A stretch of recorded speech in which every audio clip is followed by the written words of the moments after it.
নমস্কার, কেমন আছেন সবাই? আশা করি সবাই খুব ভালো আছেন। সন্ধ্যা লাইফস্টাইলে সবাইকে জানাই স্বাগত। আজকে একটা মিষ্টি দিন দিয়ে শুরু করছি। আজকে ঘুম থেকে উঠতে অনেকটাই বেলা হয়ে গেছে, তাই সকালে সব কাজ করে আগেই স্নান করে পুজোটা দিয়ে দিলাম।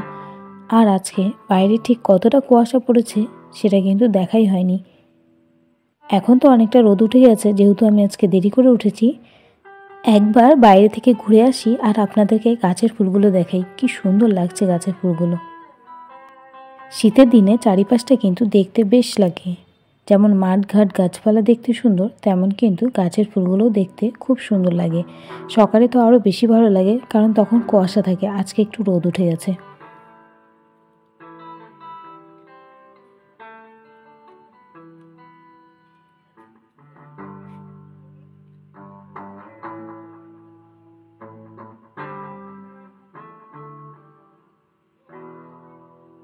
আর আজকে রাতের মেনুতে থাকবে, দেখে বুঝতেই পারছেন, কাবলি ছোলা। কাবলি ছোলার ঘুগনি, আর সাথে থাকবে লুচি, আর সাথে মিষ্টিতে রাখবে সেমাই পায়েস। রাতের ডিনারটা কিন্তু দারুণ হবে। আর আমাদের প্রেশার কুকারটার গার্ডারটা, মানে যেটা দিয়ে লক করে ঢাকনার যায় একটা কালো রঙের গার্ডার থাকে, সেটা না লুজ হয়ে গেছে। সেজন্য প্রেশার কুকারটা আমরা ব্যবহার করতে পারছি না। তাই আমি কড়াইতেই ছোলাটাকে সেদ্ধ করে নেব। আর কড়াইতে সেদ্ধ করতে কিন্তু অনেকটা সময় লেগে যাবে, তাই আমি ভাবলাম বিকেলবেলায় আমি ঘুগনিটা বানিয়ে রাখি। আর তাহলে রাতে গরম গরম লুচি আর সেমাই পায়েসটা বানিয়ে নিলেই কিন্তু রাতের খাবারটা তাড়াতাড়ি হয়ে যাবে। সেজন্য এখন আমি ঘুগনিটা বসিয়ে দিয়েছি। প্রথমেই কাবলি ছোলাটাকে আমি ভালো করে ধুয়ে গরম জলে দিয়ে দিলাম। এর মধ্যে আমি বেশ কিছুটা লবণ দিয়ে দেবো, যাতে ছোলাটা সেদ্ধ হয় আর ভেতরে লবণটা চলেও যায়।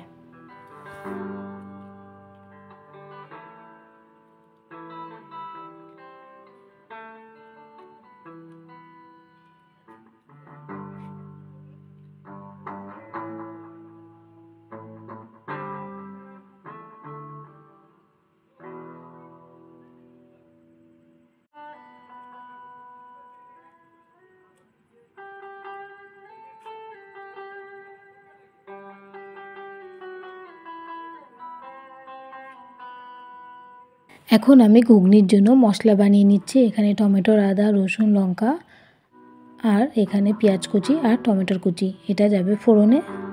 আর এই মশলাটাকে আমি বানিয়ে নেব। ছোলাটা অনেকটা সেদ্ধ হয়ে এসেছে, কিন্তু কাবলি ছোলা সেদ্ধ হতে কিন্তু অনেকটাই সময় লেগে যাচ্ছে। ভালো করে নরম করে সেদ্ধ করে নেব।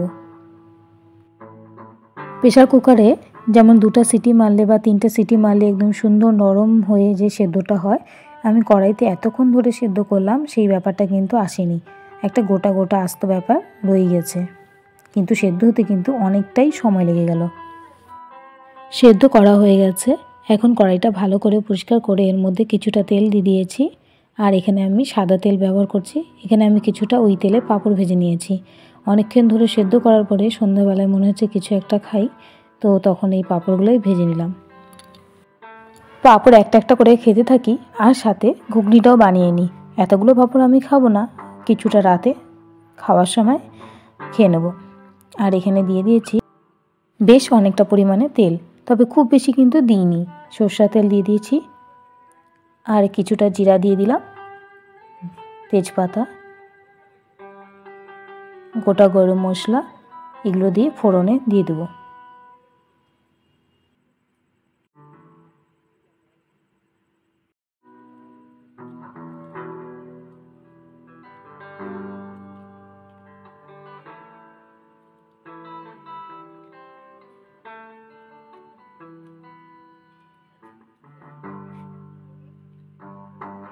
এখন দিয়ে দিচ্ছি পেঁয়াজ কুচি আর টমেটোর কুচি তেলের উপরে। এখন এই পেঁয়াজ আর টমেটোটাকে হালকা বাদামি করে ভেজে নেব।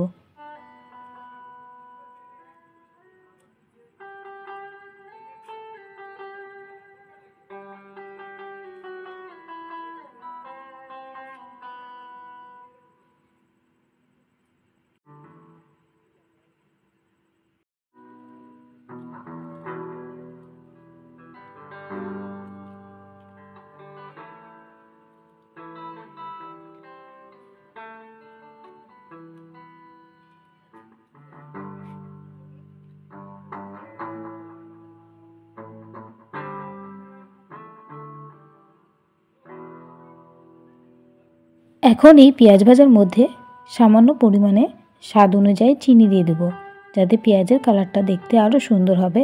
আর যখন ঘুগনিটা তৈরি হবে দেখতে কিন্তু কালারটা খুব সুন্দর আসবে।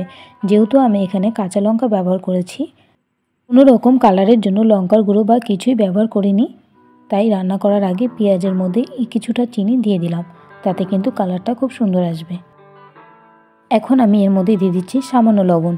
খুব বেশি লবণ দেওয়ার প্রয়োজন নেই, যেহেতু সেদ্ধ করার সময় আমি লবণ দিয়ে দিয়েছিলাম, তাই এখন বেশি একটা লবণ দেব না।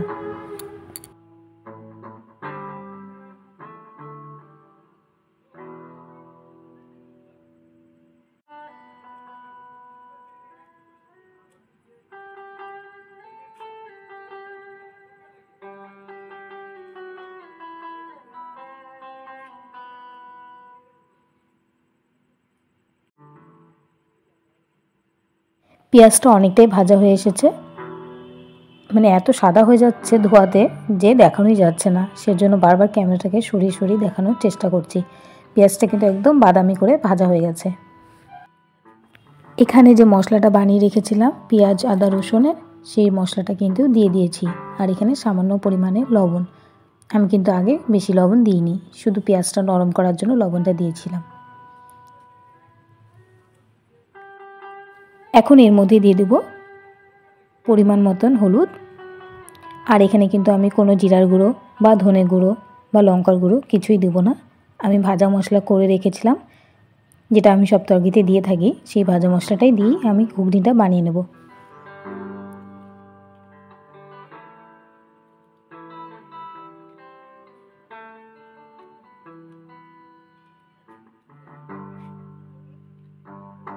মশলাটা ফুটে এসেছে, এখন এর মধ্যে আমি দিয়ে দিচ্ছি ছোলাগুলো। এখন এটাকে ভালো করে একটু নাড়িয়ে নেব।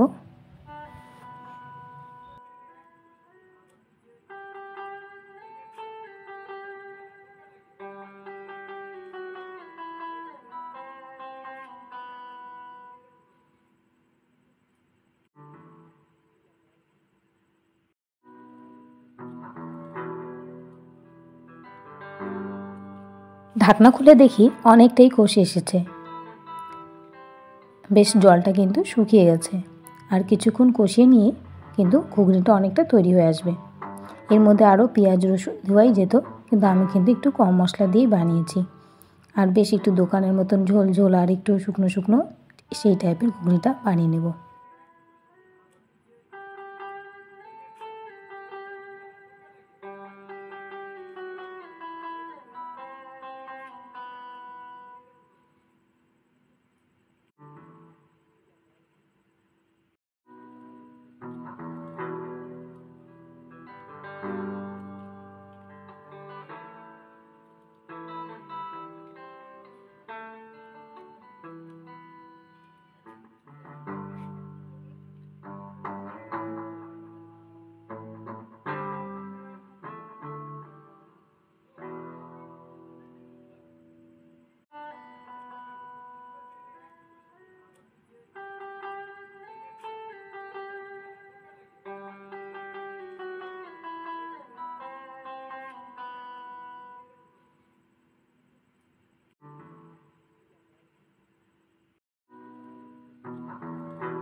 ঘুগনির কালারটা কেমন এসেছে সেটাই কিন্তু বারবার দেখানোর চেষ্টা করছিলাম, কিন্তু ধোয়ার জন্য দেখাতেই পাচ্ছি না যে কালারটা কিন্তু খুব সুন্দর এসেছে।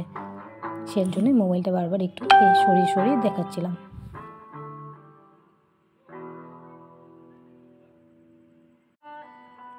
আর আমি আগের থেকে যে ঘরে বানিয়ে রেখেছিলাম ভাজা মশলা, অ্যাকচুয়ালি মশলাটা অনেকটাই শেষ হয়ে গেছে, তাই আমি বয়ামটা উঁচু করে দেখালাম। এই মশলাটা এখন আমি ঘুগনির মধ্যে বেশি কিছুটা দিয়ে দেব, তারপরে ভালো করে কষিয়ে নেব আর একটু। আর এই ভাজা মশলাটার সময় কিন্তু গোটা জিরে, গোটা ধনে আর গোটা শুকনো লঙ্কা দিয়ে আমি বানিয়েছিলাম, তাই এই তরকারিতে কিন্তু আমি আগে প্যাকেটে জিরের গুঁড়ো বা ধনের গুঁড়ো ব্যবহার করিনি। এটা দিয়ে এখন আমি ভালো করে জল দিয়ে ফুটিয়ে নিব। যখন ঘুগনিটা নামাবো তখন আমি আবার এই ভাজা মশলাটা দিয়ে কিছুক্ষণ ঢেকে রাখবো, যাতে দোকানের মতন ঘুগনিটা খেতে মনে হয়। ঘুগনিটা কিন্তু হয়ে গেছে একদম দোকানের মতন। একটু ঝোল ঝোল আর একটু আবার কিন্তু গা মাখা। এটা খেতে কিন্তু দারুণ লাগবে। আর আমি ভাজা মশলা দিয়ে ঢেকে রেখেছিলাম, তারপরেই আপনাদেরকে দেখাচ্ছি। ঘুগনিটা কিন্তু তৈরি হয়ে গেছে, কিছুক্ষণ ঢেকে রেখেছি। তাই গরম গরম লুচি আর সেমাইয়ের পায়েস সব কিছুর থেকেই কিন্তু ধোঁয়া উঠছে।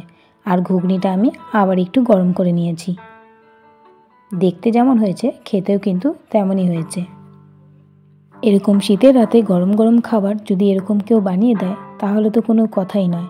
আর নিজের হাতে বানিয়ে খাওয়ার মজাটাও কিন্তু একদম আলাদা।